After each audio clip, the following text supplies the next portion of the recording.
ત્યારે મહત્વના breaking news મળી રહ્યા છે। રાજકોટ જિલ્લાના ઉપલેટામાં માર્કેટિંગ યાર્ડમાં વિવિધ જણસની આવક।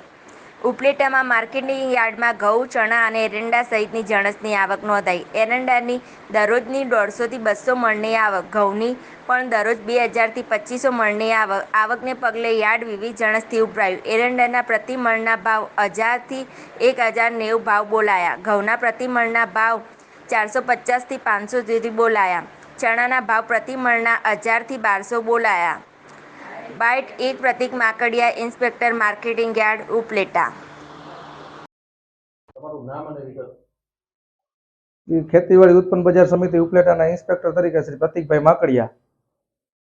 હાલ વાત કરીએ તો ઉપલેટા માર્કેટિંગ યાર્ડમાં અત્યારે 3 જણસીની આવક સારા એવા પ્રમાણમાં જણસીની આવક થયેલી છે। જેમાં લઈએ તો ચણાની આવક સારી છે, એરંડાની આવક સારી છે અને ઘઉંની આવક સારી છે।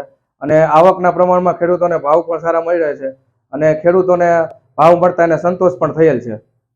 અને અત્યારે જોઈએ તો એરંડામાં 1050 થી 1090 પ્રતિ મણ 20 કિલોના ભાવ છે અને ઘઉંમાં 400 રૂપિયાથી લગાડી 512 રૂપિયા સુધીના પ્રતિ મણ એટલે કે 20 કિલોના ભાવ ખેડૂતોને મળી રહે છે અને જે ભાવ મળતા ખેડૂતો સંતોષની લાગણી અનુભવે છે।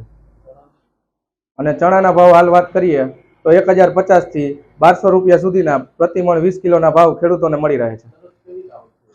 દરરોજ ચણા, એરંડા અને ઘઉંની વાત કરીએ તો ત્રણેય જણસીમાં છેલ્લા સિઝનમાં એની આવકનું પ્રમાણ સારા એવા પ્રમાણમાં આવક થાય છે।